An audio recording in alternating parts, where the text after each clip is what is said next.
My multi-tank syndrome journey started not with a tank, but with this container.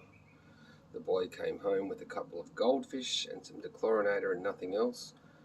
Hastily filled this with water, stuck it into the dechlorinator.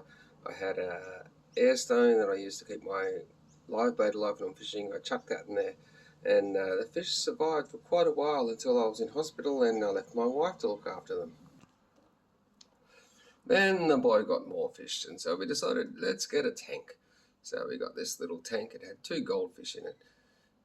Rusty, who's still alive and is in the pond, I'll show you him shortly, and Mr. Bean, who sadly died just recently after kicking along for a couple of years.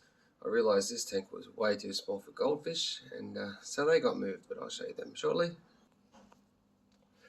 Then he wanted a tropical tank. So we got this one. It was heavily overstocked for a long time. I'm slowly destocking it and putting them in the big tank outside. But these fish have been in there now for close to 2 years and kicking along. Then there was this tank. Now this tank came from work. One of our clients died. He left behind a few pets, one of which was a betta, not this betta. The betta that he left behind stayed at work for about a year, and then it died, and then the boss said, I don't want that tank in here anymore. So I brought it home, and it's now home to beauty. And yeah, as I was saying, somewhere along the line, those goldfish got too big, and I did a bit of research, and so we had this wading pool out on the balcony that was sitting there empty, not used, and so I turned it into a pond.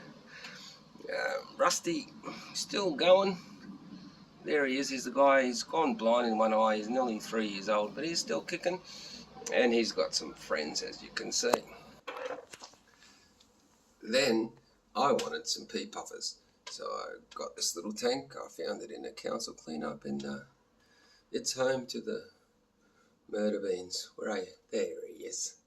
And they're happy in there. I breed them snails in the pond, and they are very cool fish. And then somewhere along the line I started doing some research, and I became a bit of a bloody fish nerd, and now we have the planted tank outside, and yeah, that's my multi-tank syndrome journey. I want more, but the wife says no.